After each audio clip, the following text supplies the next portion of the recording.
Alhamdulillahi Rabbil Alamin. Wassalatu wassalamu ala ashrafil anbiya'i wal mursalin. Nabiyyina Muhammadin wa ala alihi wa sahbihi wa tabi'in.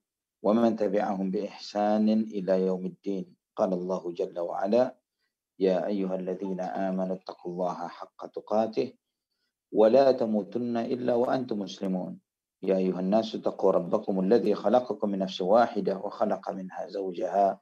وبث منهما رجالا كثيرا والنساء واتقوا الله الذي تساءلون به والأرحام إن الله كان عليكم رقيبا يا أيها الذين آمنوا اتقوا الله وقولوا قولا سديدا يصلح لكم أعمالكم ويغفر لكم ذنوبكم ومن يطع الله ورسوله فقد فاز فوزا عظيما أما بعد. Saudaraku fillah rahimani wa rahimakumullah. Alhamdulillah, segala puja dan puji hanya untuk Allah Subhanahu wa taala, Ar-Rahman Ar-Rahim, Zat yang Maha Pengasih, Zat yang Maha Penyayang. Allah Subhanahu wa taala yang menganugerahkan kepada kita nikmat iman dan Islam. Allah Subhanahu wa taala yang walillahil hamd, yang ujian-ujian yang Allah Subhanahu wa taala timpakan kepada kita, yang Allah ujikan bagi kita adalah memang benar ujian-ujian yang dalam batas kadar yang bisa dan sanggup kita emban, kita pikul ujian-ujian tersebut. Alhamdulillah, kita tidak diuji sebagaimana Allah Subhanahu wa taala menguji para nabinya, sebagaimana Allah Subhanahu wa taala menguji para walinya, para sahabat dan para muhajirin. Bagaimana insyaallah pada kesempatan ini kita akan melihat sedikit contoh dari gambaran bagaimana orang-orang musyrikin mereka mengazab, mereka menghukum umat Islam, kaum muslimin, generasi pertama dari kaum muslimin yang hidup di masa Nabi kita Muhammad sallallahu alaihi wasallam. Tidak lain dan tidak bukan adalah karena mereka beriman kepada Allah Subhanahu wa taala. Mereka ketika melihat bagaimana gencarnya dakwah Rasulullah sallallahu alaihi wasallam, dan dinullah ini, agama Islam ini adalah agama fitrah. Karena agama fitrah, maka setiap fitrah yang jernih, setiap fitrah yang bersih, setiap fitrah yang tidak terkontaminasi dengan kotoran-kotoran hawa nafsunya, yang tidak kalah dengan kecenderungan hawa nafsu dan akal pikiran mereka, maka mereka akan dengan begitu mudahnya bereaksi, merespon akan kebenaran dari fitrah tersebut, dari kebenaran dari risalah ini. Namun hati-hati yang sudah terlanjur kotor, yang mereka ini sudah begitu mengerat di dalam hati mereka syahwat dan syubhat dunia dan syubhat kekufuran, maka begitu susahnya mereka untuk menerima, dan begitu susahnya bagi mereka untuk menganggap bahwa kebenaran ini sebagai sesuatu yang logis dan bisa diterima. Ikhwatal iman, maka ketika mereka melihat begitu Nabi kita Muhammad sallallahu alaihi wasallam terus non-stop terhadap dakwah beliau, dan orang-orang Quraisy telah berupaya sedemikian rupa untuk menghadang dakwah Nabi sallallahu alaihi wasallam dan ternyata tidak berhasil, maka orang-orang Quraisy melihat mana metode yang terbaik yang bisa mereka lakukan untuk menghadang dakwah Rasulullah sallallahu alaihi wasallam, bukan cuma menghadangnya, namun menghabisinya. Maka sepakatlah beberapa tokoh-tokoh dari orang-orang kafir Quraisy ini untuk menerapkan metode kekerasan untuk menghentikan dakwah Islam ini, untuk memerangi Islam dan setiap mereka yang menisbatkan diri mereka ke dalam Islam. Dan kemudian mereka menebarkan berita ini agar diterapkan oleh semua tokoh-tokoh kabilah, tokoh-tokoh suku, untuk menghukum siapa-siapa yang memeluk dan mengikuti agama Muhammad sallallahu alaihi wasallam. Sebagaimana Ibnu Ishaq rahimahullah, beliau menyebutkan di dalam sirahnya, فَوَثَبَتْ كُلُّ قَبِيلَةٍ عَلَى مَنْ فِيهَا مِنَ الْمُسْلِمِينَ. Maka setiap kabilah yang di dalamnya ada umat Islamnya, mereka bergegas menerapkan anjuran untuk menghukum umat Islam ini. Maka mereka mengikatnya, menyiksanya dengan pukulan, membuat mereka kelaparan dan kehausan, atau bahkan menjemur mereka di tengah terik panas matahari kota Mekkah. Dan ini adalah ujian yang sangat berat, goncangan yang sangat berat bagi pengikut Muhammad sallallahu alaihi wasallam dan kaum muslimin. Maka banyak yang terfitnah dan lebih banyak lagi yang terjaga, yang istiqamah. Sedangkan Nabi kita Muhammad sallallahu alaihi wasallam, walillahil hamd, karena kedudukan Abu Talib di mata mereka, orang-orang musyrikin Quraisy, itu yang membuat mereka tidak berani menyentuh diri Nabi kita Muhammad sallallahu alaihi wasallam. Al-Imam Ibnu Qayyim rahimahullah, beliau berkata di dalam Zadul Ma'ad, Allah Subhanahu wa taala melindungi Rasulnya Muhammad sallallahu alaihi wasallam dengan pamannya Abu Talib. Karena Abu Talib seorang yang sangat disegani, dikagumi, dihormati oleh suku Quraisy, yang sangat ditaati, dan penduduk Makkah tidak bisa mendekat kepada Nabi sallallahu alaihi wasallam, menghukum Nabi sallallahu alaihi wasallam karena kedudukan Abu Talib di kalangan mereka.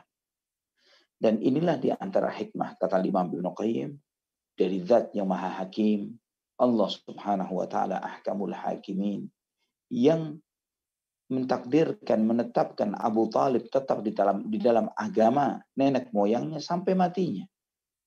Yang diantaranya adalah, di antara kemaslahatannya adalah untuk membentengi diri Nabi Muhammad sallallahu alaihi wasallam. Siapa saja mereka-mereka yang menyiksa kaum muslimin, yang bersikap zalim terhadap Rasulullah sallallahu alaihi wasallam dan pengikut-pengikut beliau.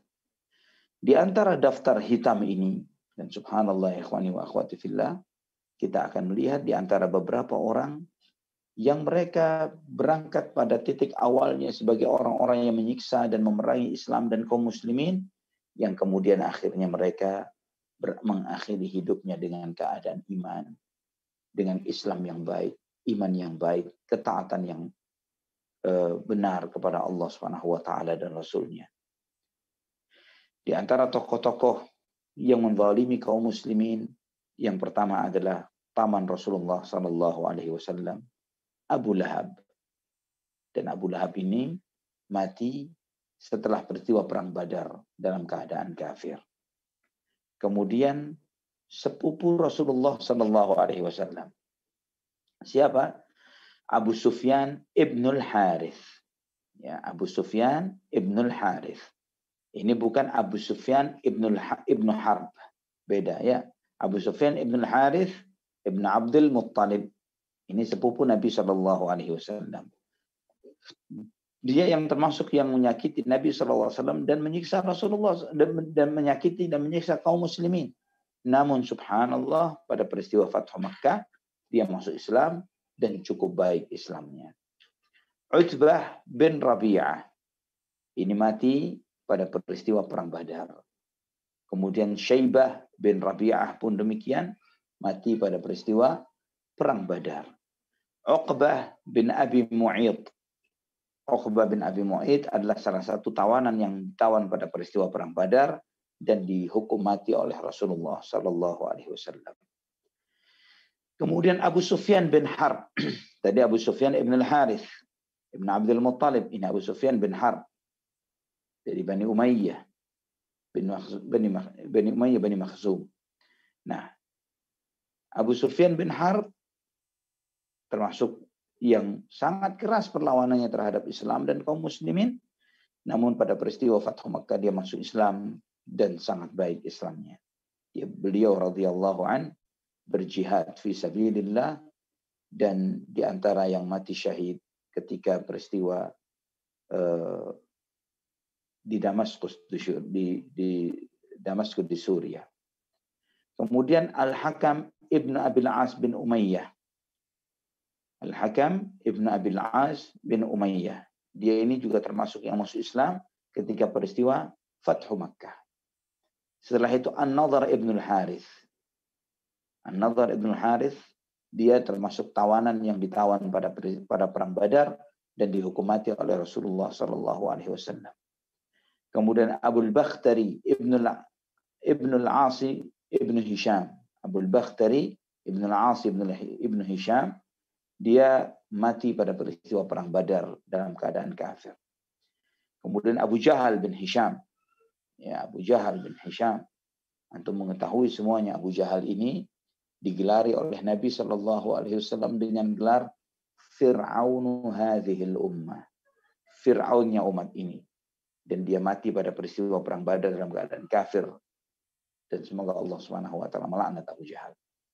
Al-Walid ibn al-Mughirah mati dalam peristiwa perang Badar dalam keadaan kafir. Al-As bin Wa'il mati dalam peristiwa perang Badar dalam keadaan kafir. Umayyah bin Khalaf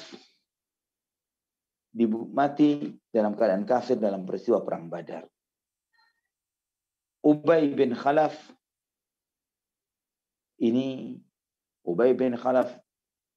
adalah salah satu-satunya orang kafir yang mati di tangan Rasulullah sallallahu alaihi wasallam, dan dia mati pada peristiwa perang Uhud. Jadi jika antum tahu bahwa sejumlah peperangan Rasulullah sallallahu alaihi wasallam, Rasulullah sallallahu alaihi wasallam hanya membunuh satu orang saja. Siapa dia? Yaitu Ubay bin Khalaf.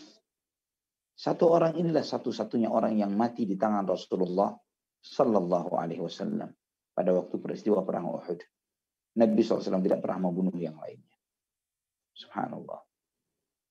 Kemudian Al-Aswad bin Ibn al-Muttalib Ibn Asad. Al-Aswad Ibn al-Muttalib Ibn Asad. Dia mati dalam keadaan kafir pada peristiwa perang Badar.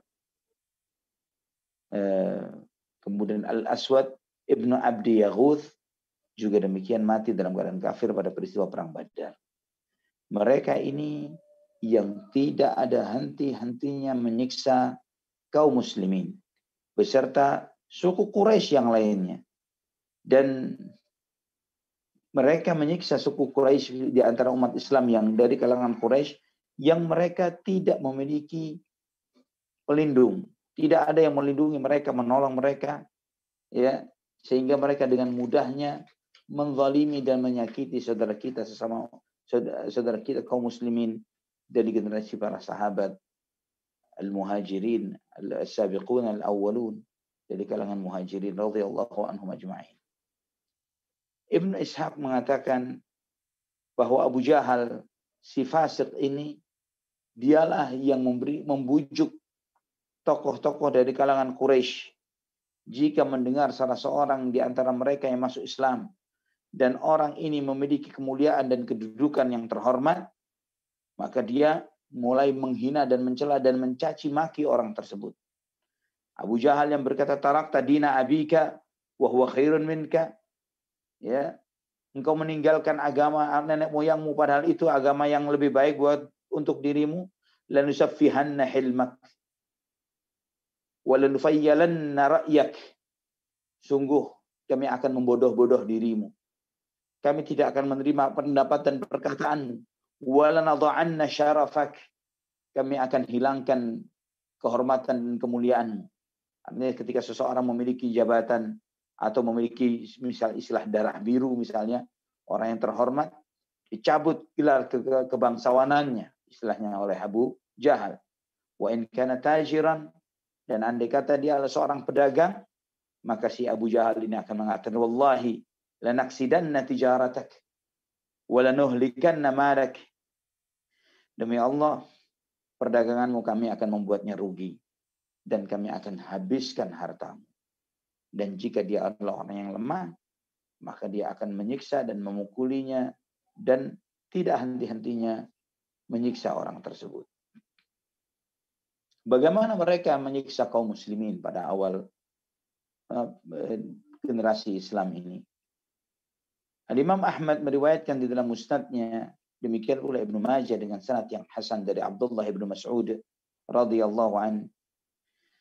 Beliau berkata bahwa 7 orang yang pertama kali menzahirkan keislamannya, menerangkan keislamannya, yaitu Rasulullah sallallahu alaihi wasallam, Abu Bakar, Ammar, ibunya Ammar yaitu Sumayyah, Suhaib, Bilal, dan Miqdad.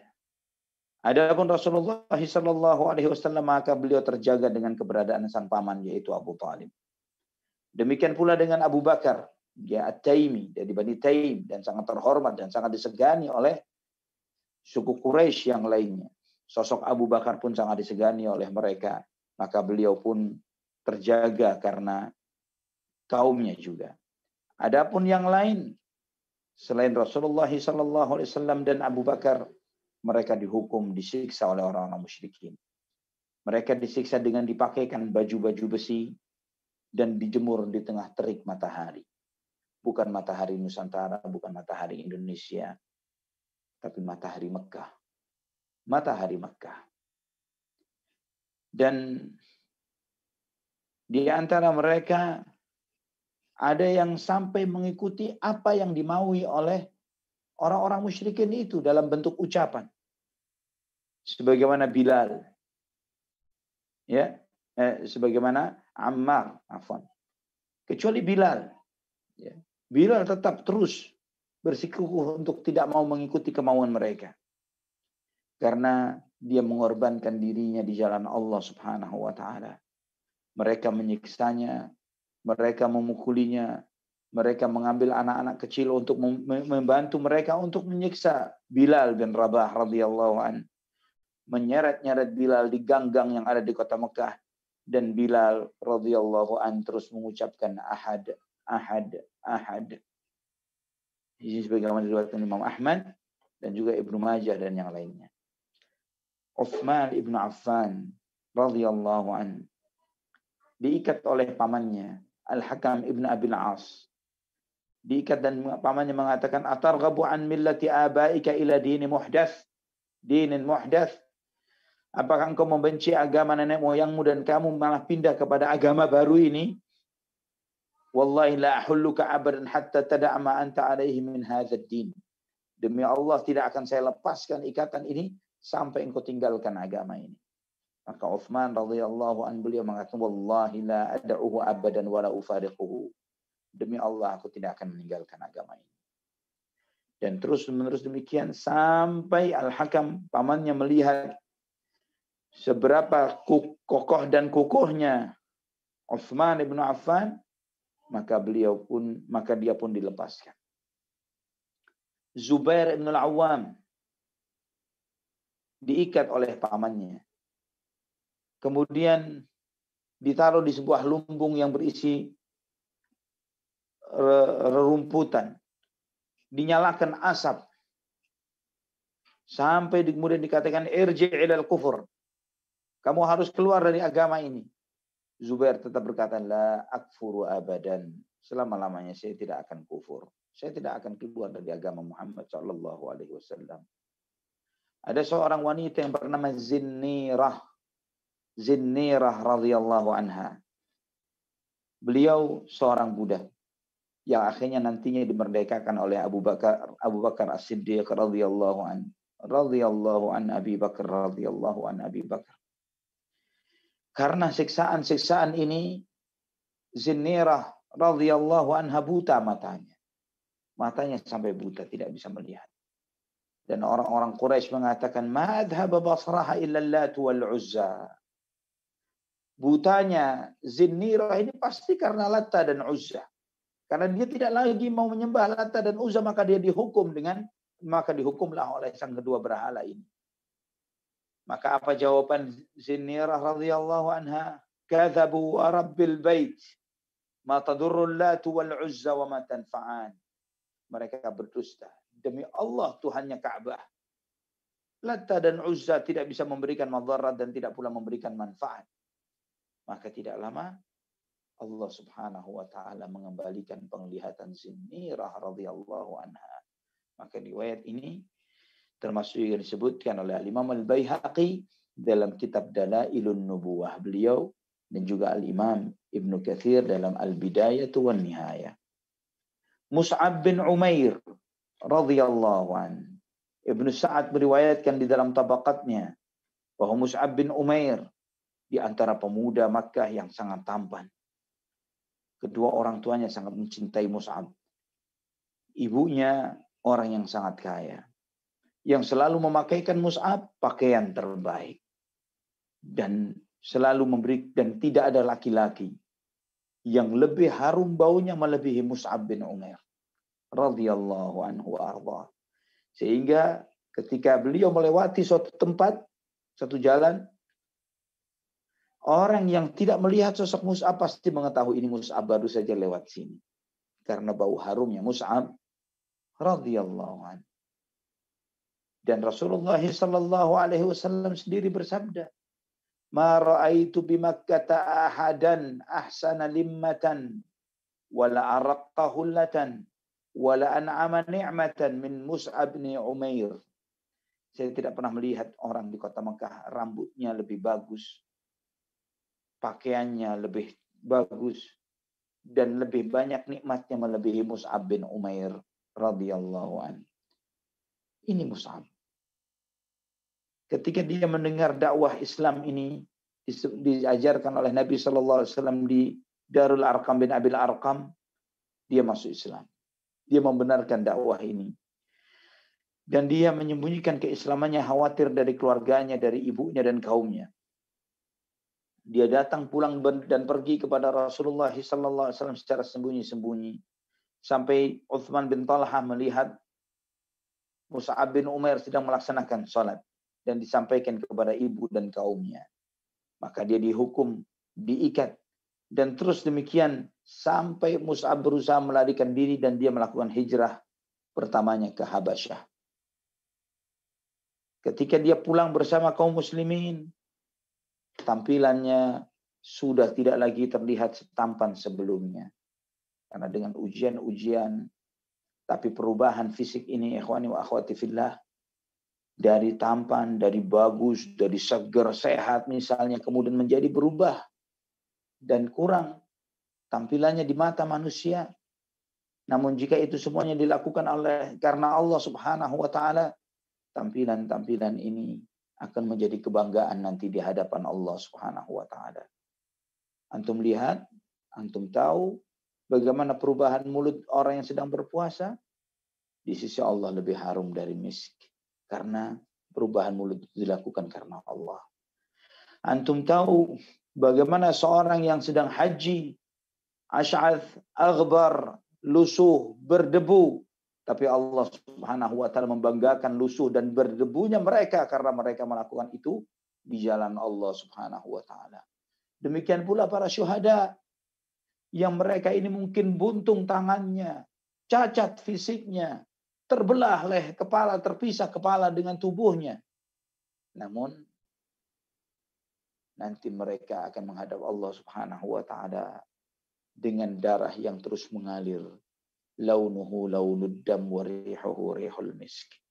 Dengan warna merah darah tapi harum yang sangat semerbak. Itu menjadi hujjah dan bukti bahwa mereka mati karena Allah dan di jalan Allah Subhanahu wa taala. Dan di antara mereka Mus'ab bin Umair radhiyallahu anhu yang mati pada peristiwa perang Uhud.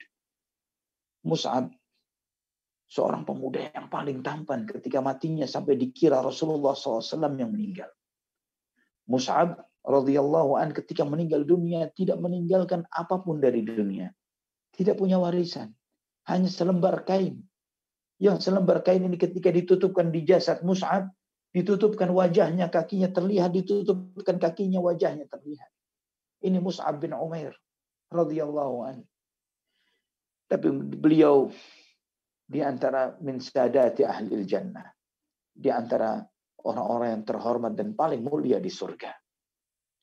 Kemudian ada seorang wanita dan putrinya yang bernama An-Nahdiyah. Dia milik, dua orang adalah budak yang dimiliki dari Bani Abdiddar. Ketika sang wanita ini dan putrinya sedang disiksa, dihukum, ya, dan dilihat oleh Abu Bakar radhiyallahu an. Ketika itu Abu Bakar melihat wanita ini sedang membawa adonan tepungnya yang atas perintah tuannya.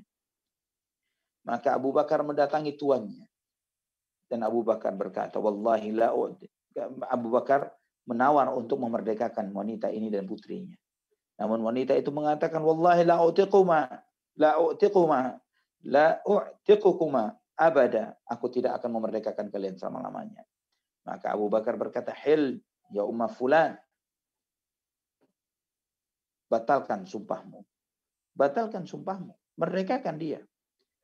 Hil anta afsadtahuma fa'atiqhuma. Ya. Maka setelah berkali-kali diminta oleh Abu Bakar untuk memerdekakannya, maka wanita itu mengatakan, kamu harus bayar. Kamu sudah merusak budakku dan putrinya. Bayar. Maka dibelilah oleh Abu Bakar radhiyallahu an sang wanita ini dan putrinya juga, dan kemudian memerdekakannya. Abu Bakar radhiyallahu an, Abu Bakar radhiyallahu an, radhiyallahu an, Abu Bakar radhiyallahu an, Abu Bakar. Kemudian Sa'id ibn Zaid radhiyallahu an, dia termasuk yang disiksa oleh Umar ibn al-Khattab radhiyallahu an.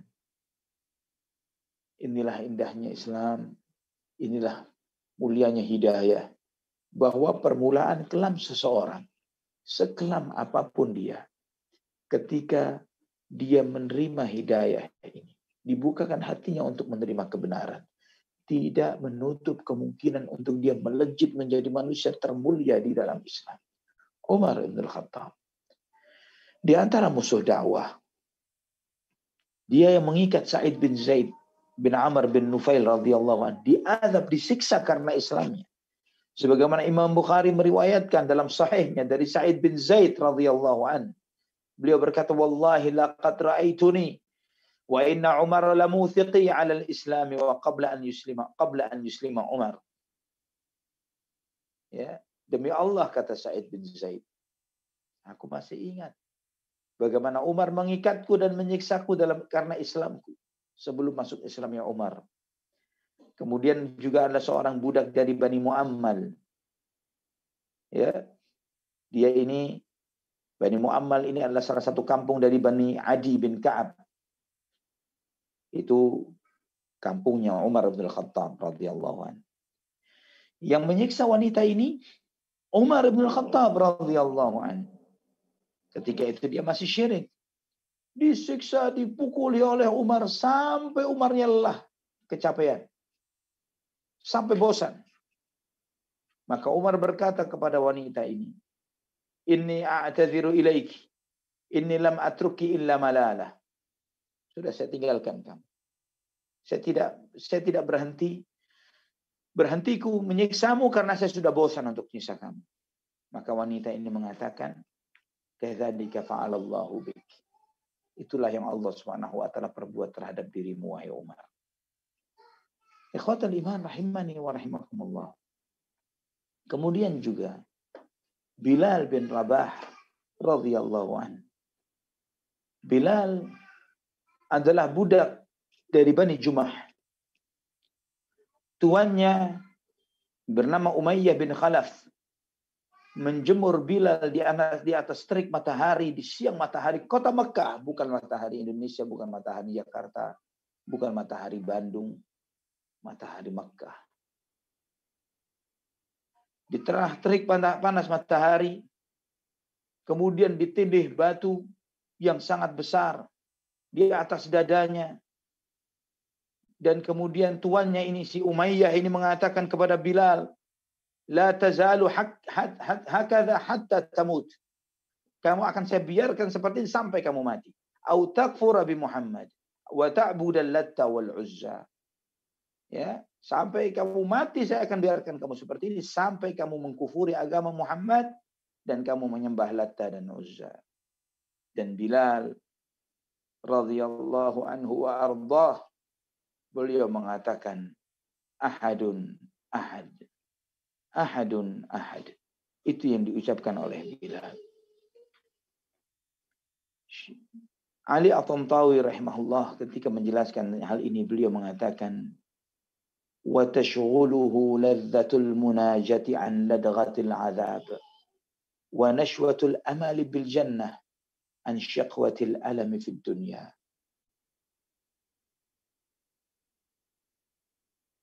Kata Ali At-Tantawi rahimahullah, Bilal disibukkan dengan bermunajat kepada Allah Subhanahu wa taala, maka dia tidak lagi merasakan sengatan-sengatan siksa.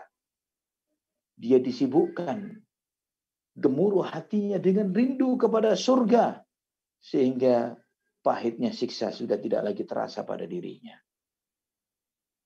Ikhwatal iman rahimani wa rahimakumullah. Bahkan Bilal bin Rabah, beliau pernah mengatakan juga, kenapa dia mengatakan ahad, ahad, ahad. Kenapa Bilal mengatakan ini? Karena Bilal mengatakan, andai kata saya tahu ada kalimat lain yang lebih menyakiti hati kalian melebihi kata ahad, saya akan ucapkan kalimat itu. Karena kalimat ahad, Allah Maha Esa, Allah Maha Esa, Allah Maha Satu, tiada sekutu baginya, tiada sekutu baginya. Allah Maha Esa, tiada sekutu baginya. Itu yang diucapkan oleh Bilal radhiyallahu anhu. Kemudian keluarga Yasir. Keluarga Yasir radhiyallahu anhum ajma'in. Ammar bin Yasir, ayah dan ibunya radhiyallahu anhum. Di antara orang-orang yang mustadhafin, orang-orang lemah yang ada di kota Mekkah.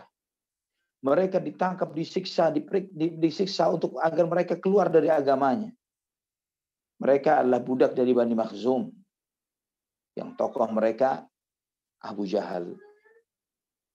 Laknatullah alaih. Mengeluarkannya di tengah terik matahari. Menyiksanya di tengah panas ini.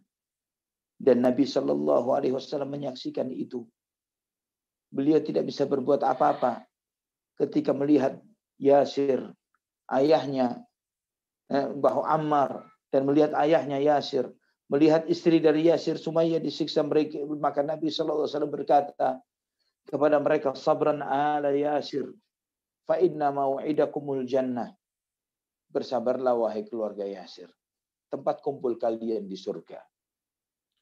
Yasir mati radhiyallahu anha, ayah Ammar, dalam penyiksaan. Sumayyah, ibu Ammar, ibunya Ammar bin Yasir, ditusuk tombak oleh Abu Jahal di kemaluannya dan mati syahid radhiyallahu anha.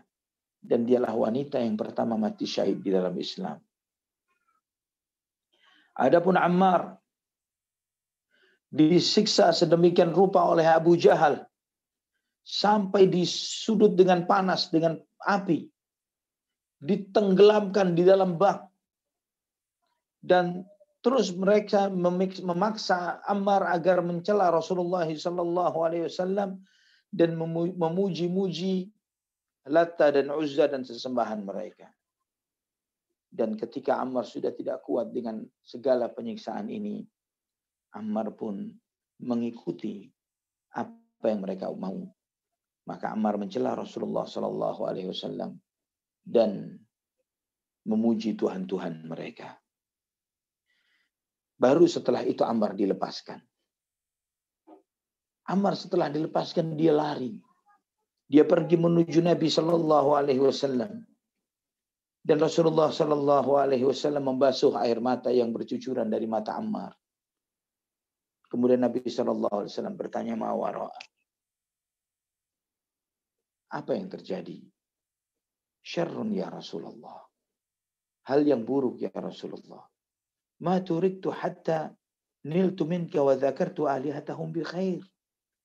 Saya tidak dibiarkan disiksa sampai saya harus mencelamu ya Rasulullah. Dan sampai saya memuji Tuhan mereka dengan pujian-pujian yang baik. Apa pertanyaan Nabi SAW? Kaifa tajidu qalbak? Bagaimana hatimu? Mutmainnan bil iman. Kata Ammar, dengan penuh keimanan ya Rasulullah. Maka Rasulullah SAW bersabda, in adu fa'ud. Jika kamu diulang disiksa seperti itu, ulangi seperti itu jawabanmu. Maka Allah Subhanahu wa taala menurunkan firman-Nya, "Man kafara billahi min ba'di imanihi illa man ukriha wa qalbuhu mutmainnun bil iman." Orang-orang yang dimasukkan neraka dan diazab oleh Allah Subhanahu wa taala adalah orang-orang yang kufur setelah iman itu datang kepada dirinya, kecuali orang-orang yang dipaksa dan hatinya penuh dengan keimanan. Surat An-Nahl ayat 106. Al-Imam Al-Hafidh Ibnu Katsir rahimahullah, beliau menyebutkan bahwa para ulama sepakat bagi mereka-mereka yang dipaksa untuk kufur dan mempertahankan nyawanya, boleh dia untuk mengikuti kemauan dari orang-orang kafir tersebut.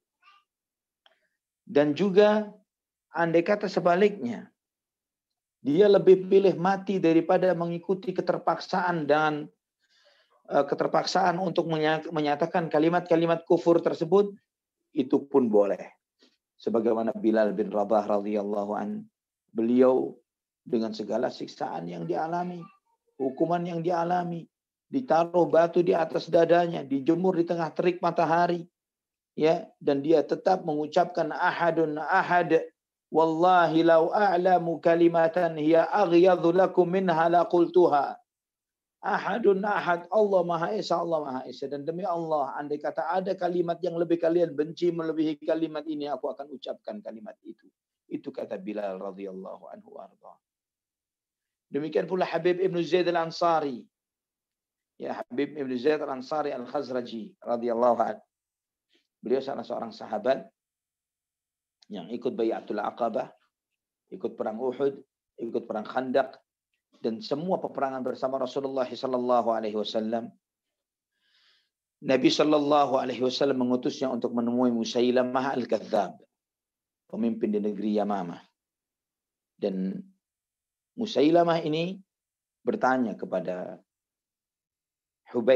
Habib Ibn Zaid Al-Ansari ini, "Atasyhadu anna Muhammadan Rasulullah?" Kamu bersaksi bahwa Muhammad adalah utusan Allah? Maka jawaban Habib bin Zaid Al-Ansari radhiyallahu an, "Na'am, asyhadu anna Muhammadar Rasulullah." Aku bersaksi bahwa Muhammad adalah utusan Allah. Kemudian Musailamah Al-Kadzdzab ini bertanya, "Atasyhadu anni Rasulullah?" Kamu bersaksi aku utusan Allah? Maka Habib bin Zaid mengatakan, "In ana asam la asma." Saya tuli, saya enggak dengar pertanyaanmu. Dan terus ditanya seperti ini oleh si Musailamah Al-Kadzdzab ini. Dan ketika dia mengatakan saya tidak dengar, dimutilasi sedikit demi sedikit tubuhnya sampai mati syahid. Radhiyallahu anhu warḍah. Dan kata Imam Ibnu Katsir telah menyebutkan hal ini, beliau mengatakan, "Wal afdalu wal aula an yathbutal muslimu ala dinihi walau afdha ila qatlihi." Dan yang lebih utama adalah seorang muslim tetap istiqamah di atas agamanya walaupun itu menyebabkan dia mati terbunuh. Sebagaimana antum bisa membacanya dalam tafsir Ibnu Katsir. Kemudian Abu Fukaihah radhiyallahu an, Banu Abdiddar mengeluarkan Abu Fukaihah radhiyallahu an di tengah terik matahari dengan diikat dengan besi, dijemur di tengah terik matahari dan meletakkan batu di atas punggungnya sampai dia kehilangan kesadaran. Dan sampai seperti ini, sampai beliau Abu Fukaihah radhiyallahu an memiliki kesempatan untuk bisa hijrah ke Habasyah pada hijrah yang kedua. Radhiyallahu anhu wa ardhah. Dan beliau meninggal dunia sebelum peristiwa perang Badar. Kemudian Khalid bin Sa'id ibn al-As radhiyallahu an, salah seorang sahabat yang disiksa oleh orang-orang musyrikin Quraisy. Beliau selalu dekat dengan Nabi sallallahu alaihi wasallam dan salat dengan Rasulullah sallallahu alaihi wasallam di sekitaran Makkah. Dan hal itu sampai kepada Abu Uhaihah, dan kemudian dia menyuruhnya untuk keluar dari agama Allah Subhanahu wa taala ini. menyuruh Khalid bin Sa'id untuk keluar dari agama ini. Namun Khalid mengatakan, la ada'u dina Muhammadin sallallahu alaihi wasallam hatta amuta alaihi. Saya tidak akan tinggalkan agama Muhammad sallallahu alaihi wasallam sampai aku mati di atas agama ini. Maka Abu Uhaihah ini memukulinya dengan tameng yang terbuat dari besi. Dipukuli sampai tameng itu patah di kepalanya si Khalid ini radhiyallahu anhu. Kemudian dipenjarakan, disiksa, dibuat lapar dan haus. Dan dia berada di tengah terik panasnya kota Mekah 3 hari 3 malam dan tidak merasakan satu tetes air pun. Ketika Khalid melihat kesempatan untuk lari, maka dia lari meninggalkan kota Mekah menuju Habasyah ketika hijrah yang kedua. Kemudian Suhaib Ar-Rumi radhiyallahu anhu, di antara sahabat yang mustad'af, di antara sahabat yang memang mengalami memang adalah sahabat yang lemah yang hidup di kota Mekah, adalah sahabat Suhaib radhiyallahu anhu. Beliau, ikhwani wa akhwati fillah rahimani wa rahimakumullah, dia disiksa di kota Mekah sebagaimana disebutkan oleh Ibnu Sa'ad dalam tabaqatnya dari Urwah Ibnu Zubair, bahwa dia berkata, kana Suhaib ibnu Sinan ibn minal mustad'afina minal mu'minin alladhina kanu yu'adzabuna fillahi bi Makkah. Bahwa Suhaib bin Sinan di antara orang-orang yang beriman, yang lemah di antara orang beriman di kota Mekah, yang mereka disiksa karena Allah Subhanahu wa taala, karena imannya karena Allah Subhanahu wa taala selama di kota Mekah. Di antara ujian yang berat yang dialami oleh para sahabat adalah ujian yang dialami oleh Sa'ad ibn Abi Waqqas radhiyallahu anhu. Amma Sa'ad ibn Abi Waqqas, ibunya telah bersumpah untuk tidak akan berbicara kepada Sa'ad sampai dia meninggalkan agama Muhammad sallallahu alaihi wasallam. Dan kemudian ibunya ini mengatakan, setelah melihat tidak mau mengajak bicara, ternyata tidak mempan, maka ibunya berkata kepada Sa'ad ibn Abi Waqqas, za'amta anna Allah awsaka biwalidaik wa ana ummuk wa ana amuruka bihadza. Engkau mengatakan bahwa Allah Subhanahu wa taala memerintahkan di dalam agamamu untuk berbakti kepada kedua orang tuamu. Sedangkan aku ibumu. Aku perintahkan kamu untuk ini. Untuk keluar dari agama Muhammad. La tada'anna dinaka hadza aw la akulu wa la ashrabu hatta amut. Tinggalkan agama Muhammad atau aku tidak akan makan dan tidak akan minum sampai aku mati. Subhanallah. Fatu'ayyaru bi, dan nanti orang akan menghinamu, mencelamu. Inilah si Sa'ad bin Abi Waqqas, ya qatila ummih, anak yang telah membunuh ibunya sendiri. Sa'ad seorang anak yang sangat dikenal baktinya kepada kedua orang tuanya, terutama kepada ibunya. Namun ini menghadapi dilema yang sangat berat. Dia harus meninggalkan agama ibunya, agama Rasulullah SAW, atau ibunya yang dikorbankan. Namun setelah iman itu masuk ke dalam setiap relung hati seseorang, setelah iman itu sudah begitu mengakar di dalam hati seseorang, maka segala apa yang ada di muka bumi ini adalah murah dan remeh. Tidak ada nasab, tidak ada harta, tidak ada jabatan, tidak ada dunia. Hanya ada Allah Subhanahu wa ta'ala. Maka Sa'ad berkata kepada ibunya setelah melihat ibunya mulai melemah, la taf'ali ya ummah, fa inni la ada'u dini hadza li syai'in. Jangan kamu lakukan wahai ibuku ini. Aku tidak akan tinggalkan agama ini. Sampai lewat 3 hari dan melihat sang ibu sudah semakin lemah, semakin lemah. Maka Sa'ad berkata kepada sang ibu, ya ummah, wallahi, law kanat laki mi'atu nafsin fakharajat nafsan ma taraktu dini hadha li syai'in. Fa in syi'ti fakuli wa in syi'ti la ta'kuli. Wahai ibuku, demi Allah, andai kata kamu memiliki 100 nyawa, dan satu demi satu nyawa itu keluar dari dirimu, saya tidak akan meninggalkan agama ini. Maka ibuku, jika kamu ingin makan, silahkan. Jika tidak ingin makan, tidak apa-apa. Maka sang ibu ketika melihat begitu teguh dan kokohnya sang putra seperti ini, maka dia pun yang surut dan akhirnya dia membatalkan niatnya. Dan oleh karena itulah Allah Subhanahu wa taala menurunkan firman-Nya dalam surat Al-Ankabut ayat 8. Wa wassayna al-insana biwalidayhi husna wa in jahadaka litusyrika bima laysa laka bihi ilmun fala tuti'huma ilayya marji'ukum fa unabbi'ukum bima kuntum ta'malun. Dan kami telah berwasiat kepada setiap manusia untuk berbuat baik kepada kedua orang tuanya. Dan jika kedua orang tuamu memaksamu untuk berbuat syirik kepadaku, untuk menyekutukanku yang kamu tidak punya ilmu untuk hal itu, maka jangan kamu taati keduanya. Kepadakulah semua kalian akan kembali, dan aku akan memberitahukan kepada kalian apa yang kalian perbuat. Dan juga firman Allah di dalam surat Luqman ayat 15. Wa in jahadaka ala an tusyrika bima laysa laka bihi ilmun fala tuti'huma wa sahibhuma fid dunya ma'rufa. Dan jika kedua orang tuamu memaksamu untuk kamu berbuat menyekutukanku dengan sesuatu yang kamu tidak punya ilmu untuk hal itu, maka janganlah kamu mentaati keduanya. Namun pergaulilah keduanya di dunia dengan sebaik-baiknya. Subhanallah. Inilah mulianya Islam.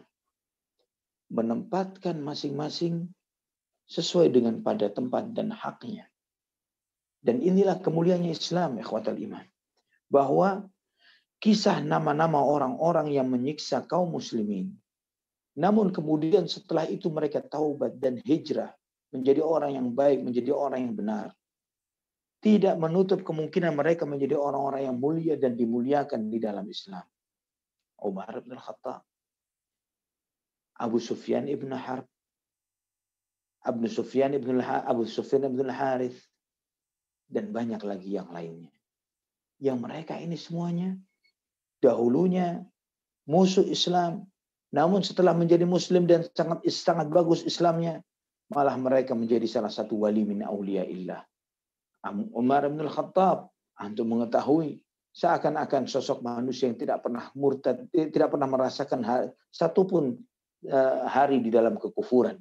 Karena begitu semaraknya wawasan dan informasi kita tentang keagungan dan kemuliaan Umar ibn al-Khattab radhiyallahu anhu, manusia yang paling mulia setelah Rasulullah sallallahu alaihi wasallam dan Abu Bakar As-Siddiq radhiyallahu anhu. Ikhwatal iman rahimani wa rahimakumullah. Kemudian Khabbab ibn al-Arat radhiyallahu anhu.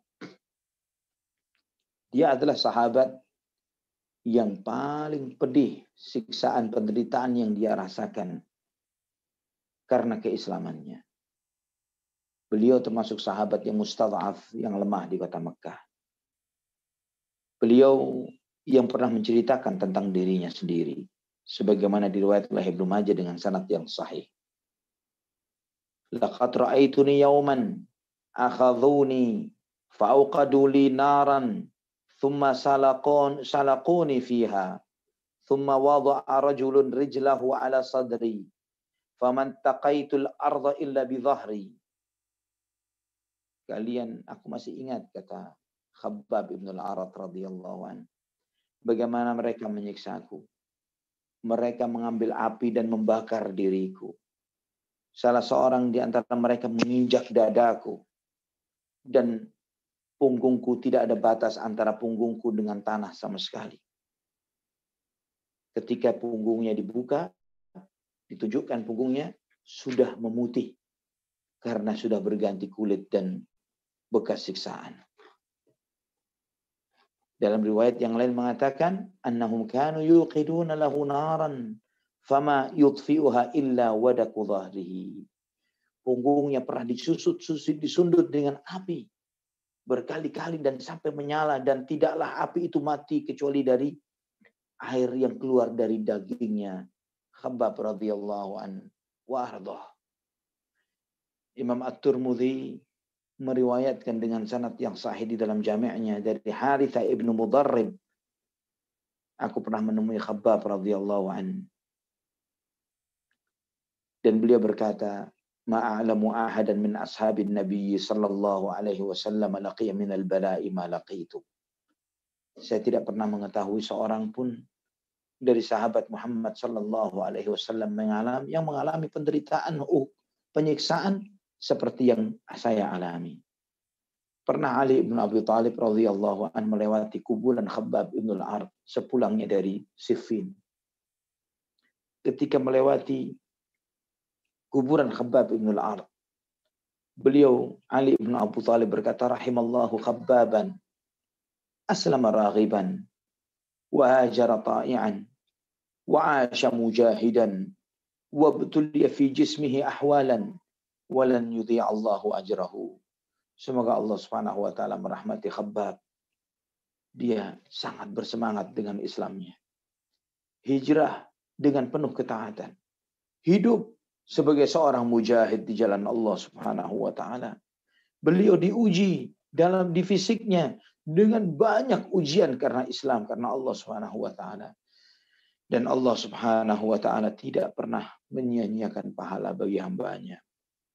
Ikhwatal iman, daftar orang-orang yang tersiksa begitu panjang dan begitu menyedihkan. Dan tidaklah seorang pun dari daftar orang-orang yang ada di kota Mekah yang dikenal dan diketahui dia memeluk agama Muhammad sallallahu alaihi wasallam, dinul Islam ini, kecuali mereka diazab dan disiksa dan diuji. Ali At-Tantawi rahimahullah, beliau mengatakan mereka tabah di dalam menjalani agama Allah ini dengan menempuh segala sesuatu, baik pukulan, luka, bakar, lapar, tidak dibuat tidur.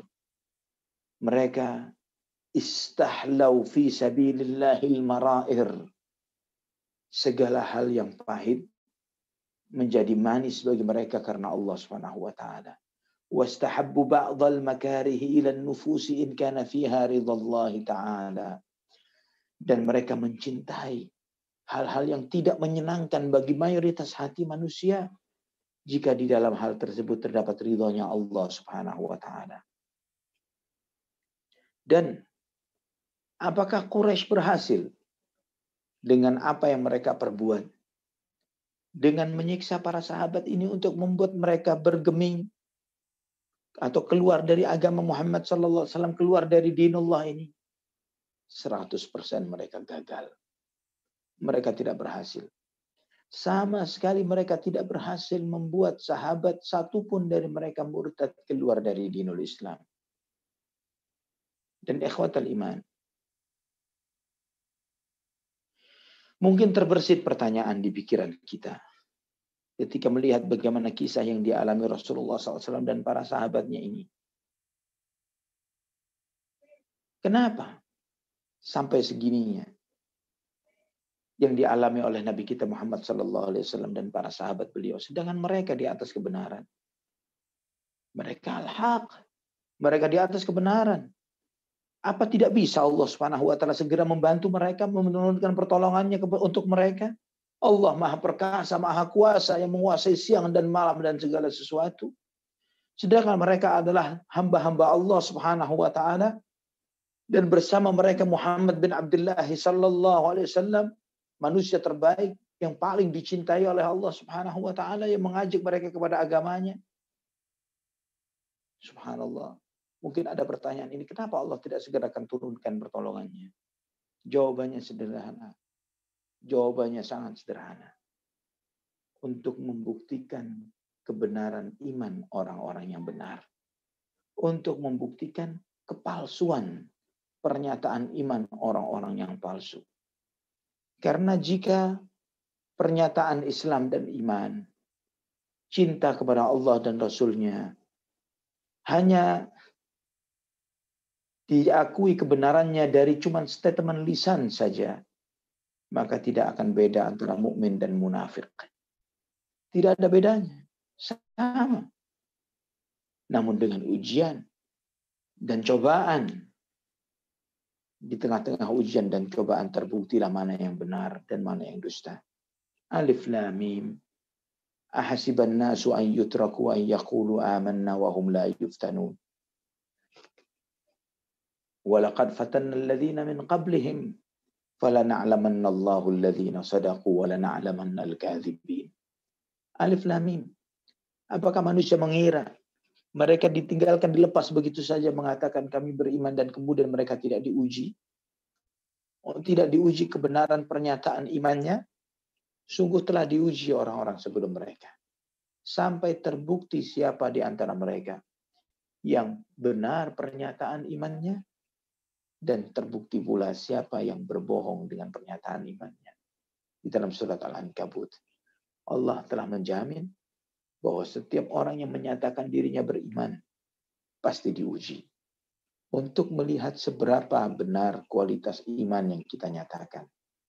Dan yakini saudaraku fillah bahwa ujian iman ini sesuai dengan kadar iman. Kita tidak akan diuji seperti Allah menguji para sahabat radhiyallahu anhum ajmain, seperti Bilal bin Rabah, Khabbab ibn al-Arat, dan yang lainnya. Tidak akan pernah kita mengalami seperti mereka. Karena Allah Maha tahu kadar iman yang sangat tipis dari iman-iman kita ini. Namun ujian-ujian yang ringan ini terkadang kita melihat sebagai ujian yang paling berat yang ada di muka bumi. Kita seharusnya bersyukur, sangat berterima kasih kepada Allah. Kita hidup di satu zaman, kita hidup di satu waktu yang dengan enaknya kita memeluk agama Islam. Enaknya kita menjalankan sholat. Enaknya kita menjalankan ibadah-ibadah yang rukun Islam yang 5. Dengan mudahnya kita menjalani itu semuanya dengan banyak fasilitas-fasilitas yang ada. Baik fasilitas teknologi dan yang lainnya. Yang ini tidak pernah terjadi pada generasi terbaik dari umat ini. Para sahabat radhiyallahu anhum ajma'in. Wallahu ta'ala ala wa alam bisawab. Mungkin ini kesempatan kita membahas kajian sirah pada malam ini. Yang insya Allah kita pada pertemuan yang akan datang kita akan membahas sedikit tentang materi kita pekan depan. Panitia mungkin bisa mencatatnya. Jasa Abu Bakar As-Siddiq radhiyallahu anhu. Wallahu a'lam bishawab. Baik. Dan jika ada yang bertanya. Baik Ustaz. Alhamdulillah Ustaz, ini sudah jam 9. Apakah boleh Ustaz mau dibatasi ada berapa pertanyaan? Monggo atau mau sampai jam berapa Ustaz? Baik Ustaz. Sampai jam 11. Ini dari tadi sudah ada yang mengacungkan tangannya, raise hand ya. Di sini ada Akhi Muhammad Nabil Bawazir, BWZ-nya itu Bawazir atau bukan ya? Wallahu a'lam. Nah. Baik, kami persilakan kepada Akhi Muhammad Nabil. Fadol, sudah kami unmute.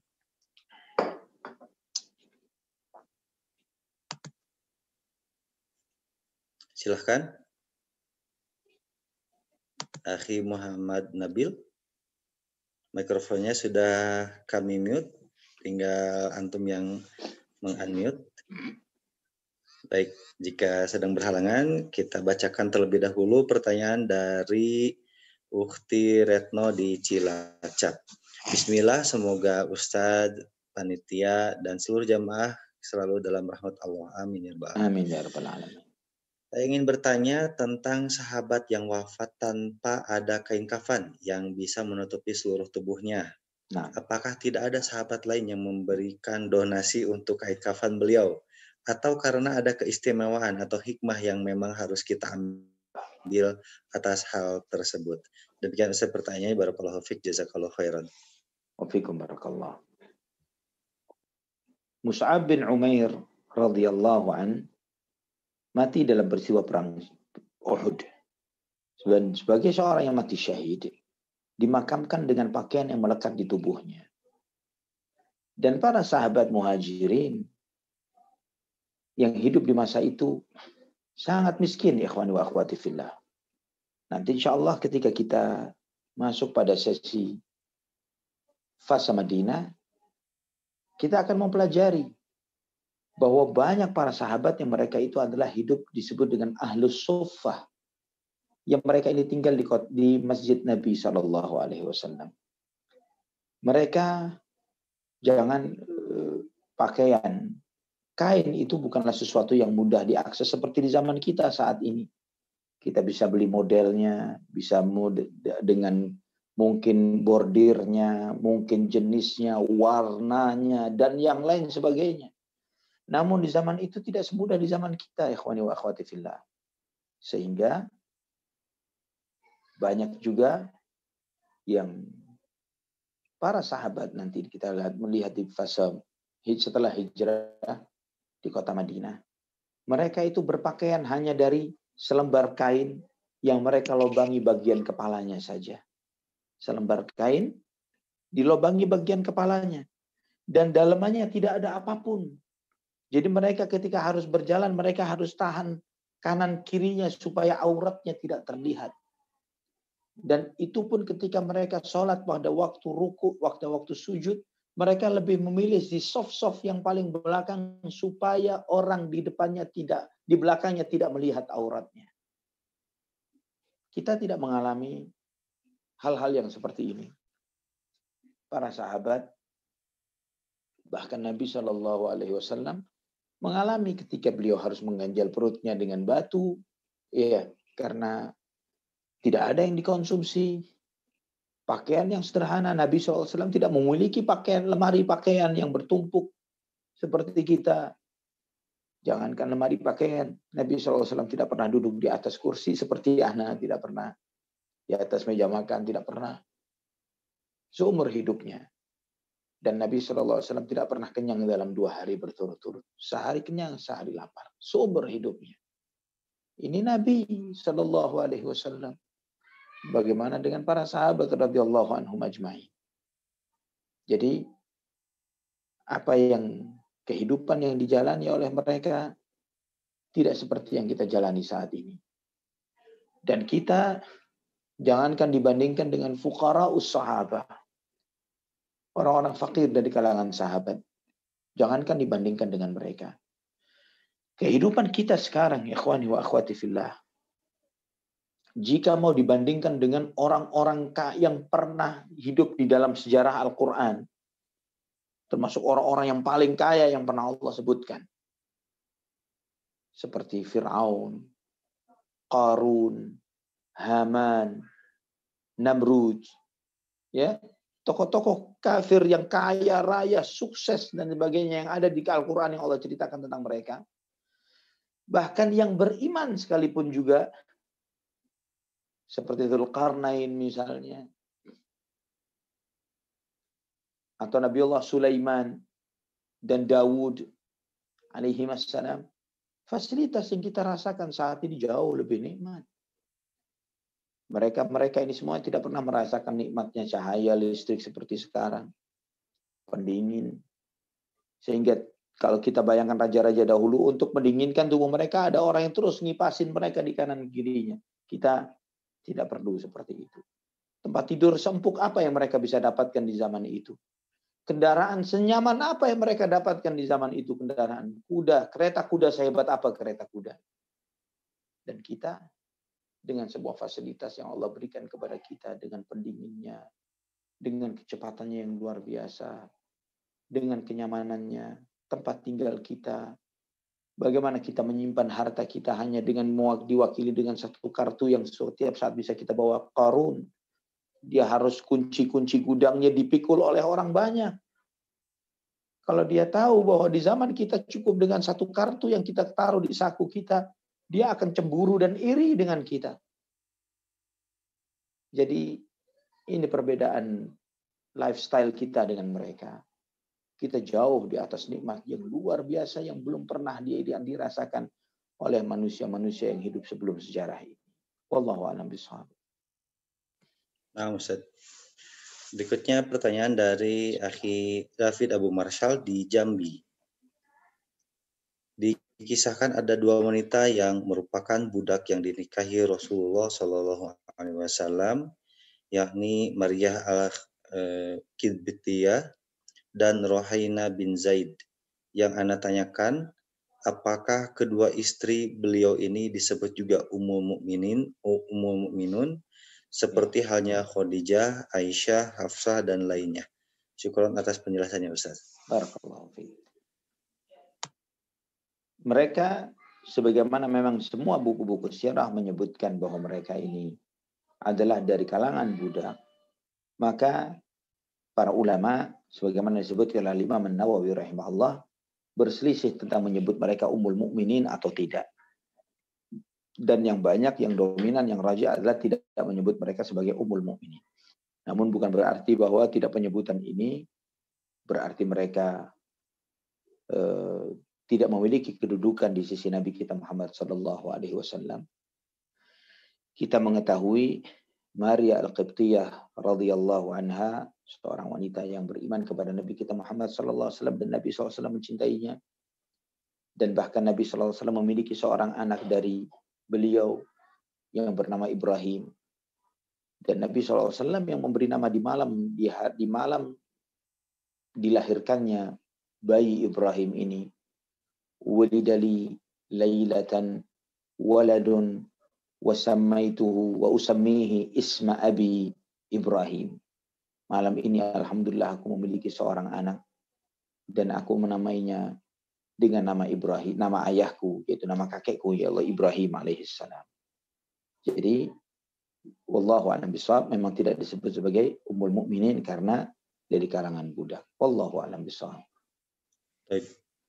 Berikutnya pertanyaan dari Abu Fauzan di Cimahi. Bagaimana ajaran Rasulullah Shallallahu Alaihi Wasallam begitu kuat menancap di hati para sahabat sabiqun al-awwalun, bahkan sampai rela mati. Padahal dakwah beliau Shallallahu Alaihi Wasallam baru sebentar di hadapan mereka. Apa penyebabnya dan hikmahnya, ya Ustaz? Masya Allah, barakallahu fiik, luar biasa. Masya Allah, pertanyaan yang luar biasa. Penyebab yang paling utama adalah Al-Quran. Kalamullah. Al-Quran, kalamullah. Ia memang memiliki kekuatan yang tidak bisa dibandingkan dengan apapun. Itulah yang mengenyangkan hati para sahabat radhiyallahu anhum. Itu yang membuat hati mereka kokoh dan kukuh di atas iman dan Islam. Karena mereka dekat dengan Al-Quran. Dibacakan kepada mereka ayat-ayat Allah Subhanahu wa taala siang dan malam tentang tauhid, tentang iman, tentang kehidupan akhirat, tentang surga dan neraka. Disampaikan kepada mereka ayat-ayat Allah ini, maka itu semakin orang kafir Quraisy keluh lisan mereka menghadapi Al-Quran. Mereka tidak bisa menandinginya sama sekali. Mereka tahu bahwa mereka tidak bisa menjawab hal ini. Ketika segala cara dan upaya untuk menghalangi dakwah ini sudah tidak sanggup mereka lakukan, apa yang mereka lakukan? Mereka menyiksa. Tapi mereka boleh memukuli fisik, menusukkan pisau, dan yang lainnya ke dalam tubuh ini. Tapi mencabut iman dalam dada, bagaimana mereka bisa? Dan di sini juga pelajaran bagi kita semuanya, ikhwani wa akhwati fillah, bahwa miskin tidak selalu identik dengan kekafiran. Seringkali kita mau, ya ini korban kristenisasi karena mereka fakir miskin, maka kita bantu dengan sembako dan yang lain sebagainya. Nabi SAW tidak melakukan itu. Nabi SAW menanamkan iman ke dalam hati mereka. Karena ketika iman itu sudah ada di dalam hati seseorang, ya, tidak perlu kita dikuati dengan materi dan yang lain sebagainya untuk mempertahankan iman. Walaupun kita harus dikuliti, tetap iman itu ada di dalam hati. Tapi jika iman itu lemah, walaupun kita berlimpah ruah dengan harta, tetap tidak ada nilainya. Wallahu a'lam bishawab. Baik, Ustaz. Ini pertanyaan terakhir insya Allah. Assalamualaikum warahmatullahi wabarakatuh. Waalaikumsalam warahmatullahi wabarakatuh. Hayakallah ya Ustaz. Allah yahyikum. Cerita akhir kematian ibunya Sa'ad itu seperti apa? Karena tadi ibunya membatalkan niat untuk tidak makan dan minum. Ya. Demikian Ustaz pertanyaannya. Tidak disebutkan tentang bagaimana akhir nasib ibunya Sa'ad ibn Abi Waqqas radhiyallahu an. Karena dan juga tidak disebutkan juga tentang apakah dia memeluk Islam atau tidak. Ya, ibunya Sa'ad ini namanya Hamnah. Ya, namanya adalah Hamnah bintu Sufyan bin Umayyah. Artinya sepupu dengan Abu Sufyan. Sepupu dengan Abu Sufyan bin Harb. Namun tidak ada satupun riwayat ya menurut buku-buku sirah sebagaimana disebutkan oleh Al-Hafidz Ibnu Hajar rahimahullah dalam Fathul Bari syarah Sahih Bukhari, walam ara fi syai'in min al-akhbar annaha aslamat. Saya tidak sedikit pun melihat dalam riwayat-riwayat bahwa beliau masuk Islam. Jadi tidak disebutkan tentang apakah akhirnya masuk Islam atau tidak. Wallahu a'lam bishawab. Tidak diketahui akan hal ini. Baik. Ustaz, ini satu lagi mungkin Ustaz dari Abu Muhammad di Bandung. Ahlan wa sahlan. Bismillah, barakallahu fikum Ustaz. Wa fikum barakallah. Yang dilakukan oleh Ammar bin Yasir seperti yang Ustaz kisahkan tadi, apakah juga boleh dilakukan di masa sekarang, di mana ada beberapa saudara muslim kita yang hidup sebagai minoritas dalam keadaan dizolimi oleh orang kafir? Demikian Ustaz pertanyaannya, jazakallahu khairan Ustaz. Barakallahu fikum. Berlaku sampai hari kiamat. Man kafara billahi min ba'di imanihi illa man ukriha wa qalbuhu mutmainnun bil iman. Ini berlaku sampai hari kiamat. Na'udzubillah, jangan sampai kita mengalami masa yang seperti itu. Namun jika seseorang dipaksa untuk mengucapkan kalimat kufur atau bertindak kekufuran, praktek kufur, sujud kepada selain Allah misalnya, dipaksa seperti itu jika tidak dia dihukum mati, dalam konteks seperti ini boleh dilakukan. Namun para ulama memberikan catatan, tidak berlaku umum. Tapi ini tidak berlaku secara generalisir, secara keseluruhan. Ini hanya berlaku untuk masyarakat awam dari kaum muslimin, orang-orang umum dari umat Islam. Ini boleh. Namun para tokoh, para pemimpin yang mewakili umat ini, para da'inya, para ustadznya, na'udzubillah, jika mereka mengalami hal yang seperti ini, maka lebih baik mereka mati ketimbang menjadi fitnah bagi umat di luar mereka. Sebagaimana yang dilakukan oleh Imam Ahmad bin Hanbal rahimahullah, ketika banyak orang awam yang terfitnah di masa itu dengan khalqul Quran, fitnah khalqul Quran, banyak orang yang terjerumus, yang jatuh ke dalam fitnah ini. Tapi Imam Ahmad bin Hanbal tetap istiqamah. Dia tidak mau, walaupun disiksa, dipukuli, dipenjarakan bertahun-tahun dan lain sebagainya, dia tidak bergeming. Tetap Al-Quran kalamullah, bukan makhluk. Walaupun mati di jalan itu. Dan di antara yang menginspirasi Imam Ahmad bin Hanbal rahimahullah, ada seorang yang sempat satu penjara dengan beliau. Seorang pencuri, seorang maling. Yang di dalam penjara ini berkata kepada Imam Ahmad, ya Imam, saya bisa sabar di penjara ini dan mengalami hukuman-hukuman karena dosa dan maksiat. Karena dosa, karena mencuri. Maka jangan sampai engkau tidak sabar karena ketaatan kepada Allah Subhanahu wa taala. Maling yang memberikan nasihat kepada Imam Ahmad, tapi memberikan inspirasi yang luar biasa kepada beliau, sehingga menyebabkan beliau istiqamah dan sampai Imam Ahmad tidak pernah lupa mendoakan orang tersebut di dalam sholatnya. Kita tahu dalam banyak riwayat-riwayat tentang kisah Imam Ahmad bin Hanbal rahimahullah, bahwa beliau seorang yang sangat dikenal sebagai mustajabud doa, orang yang sangat dikabulkan doanya. Wallahu a'lam bishawab. Nah, Ustaz, alhamdulillah ini list pertanyaan sudah selesai.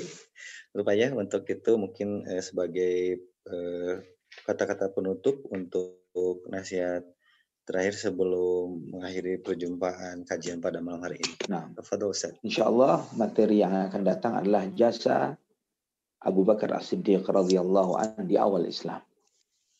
Ya, karena jasa Abu Bakar ini tidak berhenti hanya di fase ini sampai matinya Abu Bakar radhiyallahu anhu. Nanti kita akan banyak bertemu dengan hal-hal mulia. Contoh yang paling utama adalah masuk Islamnya 5 dari 10 orang yang dijamin surga di tangan Abu Bakar As-Siddiq radhiyallahu anhu.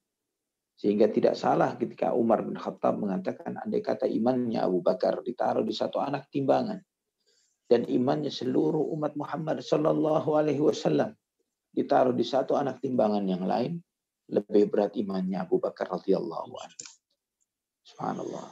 Dan juga ya ikhwani wa akhwati fillah rahimani wa rahimakumullah, kita melihat ujian yang dijalani oleh setiap umat manusia ini sesuai dengan kadar keimanan.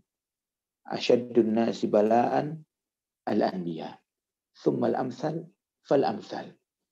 Wa yubtala al-mar'u innama yubtala al-mar'u ala hasbi dinihi. Fa in kana fi dinihi salabah ibtuli ala qadri dinihi. Bahwa Nabi SAW bersabda, manusia yang paling berat ujiannya adalah para nabi. Dan semakin mirip nabi, semakin berat ujiannya. Semakin mirip nabi, semakin berat ujiannya. Dan sesungguhnya seseorang yang akan diuji sesuai dengan kadar keimanannya.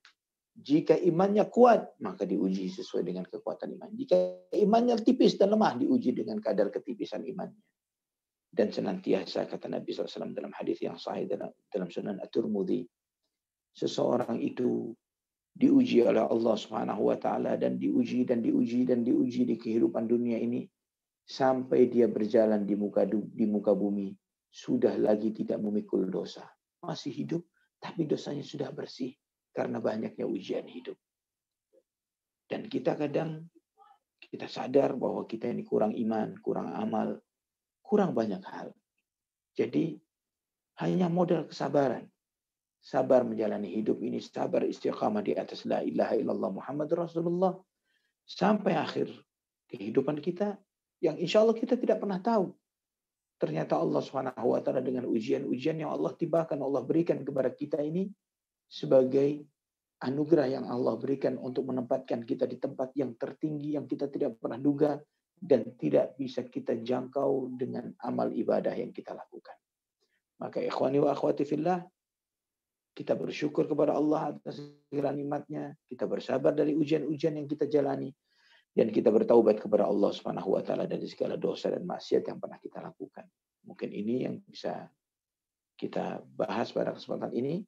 Aqulu qauli hadza subhanakallahumma wa bihamdik asyhadu an la ilaha illa anta astaghfiruka wa atubu ilaik. Wassalamualaikum warahmatullahi wabarakatuh. Waalaikumsalam warahmatullahi wabarakatuh. Syukran